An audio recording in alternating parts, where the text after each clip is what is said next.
Sinon après vous allez vous perdre dans votre protocole et ça va être très difficile de se retrouver et de ne rien oublier. Le jour de votre examen, vous avez une réa adulte plus une réa enfant ou bébé. Ça fait pas mal de matière et vous n'avez droit qu'à 4 fautes bénignes et à 0 fautes graves. Une faute bénigne, c'est quoi? C'est oublier de faire un test de conscience, par exemple. Une faute grave, c'est quoi? Vous avez un massage qui n'est pas bon, il est trop peu profond, vous ne remontez pas suffisamment. Une faute comme ça, vous êtes en deuxième session. C'est l'habitude, c'est ça. Par exemple. Ok. Simon, vous avez déjà briefé, je suppose, sur tout ce qui était nouvelle norme. À quelle profondeur il faut masser? À quel rythme? Rythme, c'est costaud. L'adulte, c'est 5-6 cm. 5-6 cm. L'enfant, c'est 4. L'enfant, c'est 4. Et le bébé, c'est 3. Ça va? Donc, on se rappelle, première chose, j'arrive sur les lieux, je suis seul sauveteur. Qu'est-ce que je dois faire? Première chose. Bon, toi, tu prends mon sifflet, tu fais évacuer le bassin. D'accord? Très bien. La suite. Monsieur, vous allez chercher la valise avec la croix rouge, il y a une bouteille d'oxygène dedans, vous me la ramenez le plus vite possible. D'accord? Oui, c'est vrai, il est parti. Toi, tu restes avec moi au cas où il y a un problème. Toi, tu restes avec moi, je vais peut-être avoir besoin de toi. Ok, j'ai fait les ordres. Ensuite. Non, monsieur. Il faut d'abord que je sache si cette personne elle est consciente. Le test de conscience. Monsieur, est-ce que vous m'entendez? En l'occurrence ici, c'est plutôt madame. Serrez-moi la main. Madame, serrez-moi la main si vous m'entendez. Pas de réaction. Je peux donc en déduire quoi? Inconscient. J'ai une victime qui est inconsciente. Est-ce qu'elle respire ou non? J'en sais rien. Donc, je vais faire un VES.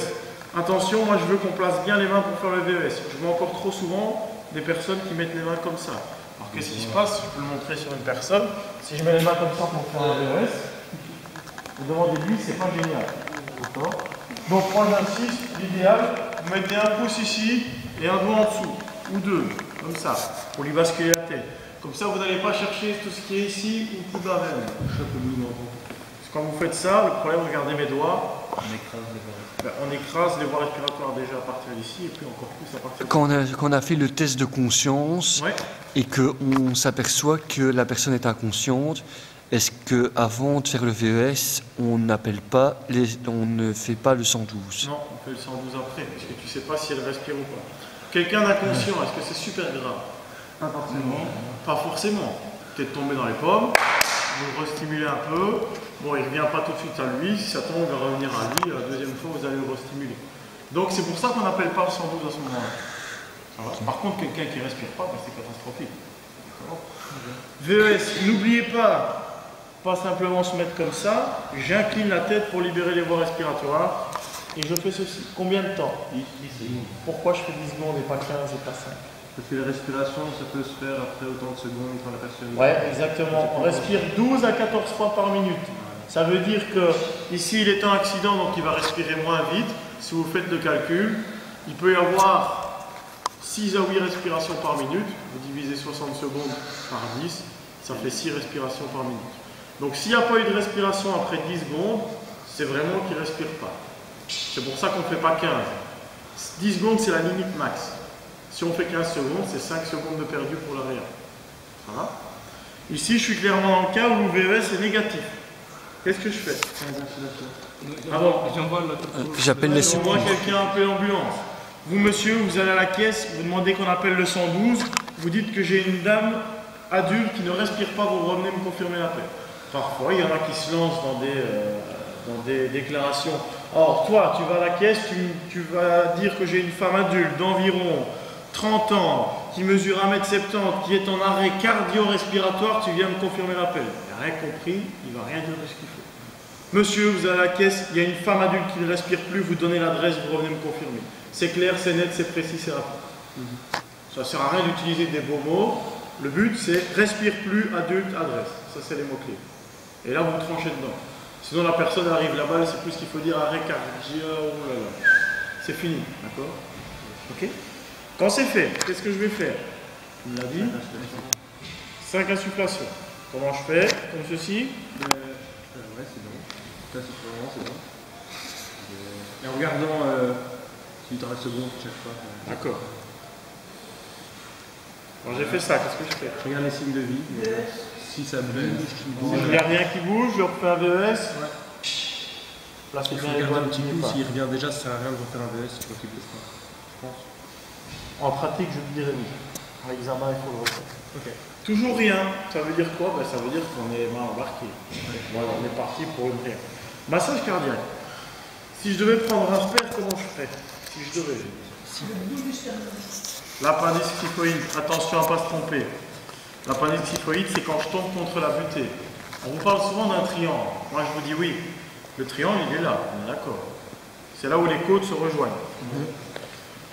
Ben, la théorie, elle vous dit, vous suivez le chemin jusqu'à ce que vous tombiez sur une butée. Regardez bien ce que je vais faire. Moi, quand je tombe sur une butée, je m'arrête. Hein.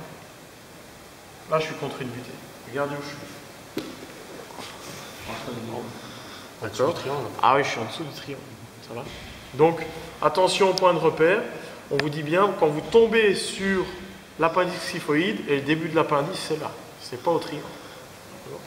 Donc, si vous vous mettez là, et que vous mettez deux doigts la main, vous êtes bien placé.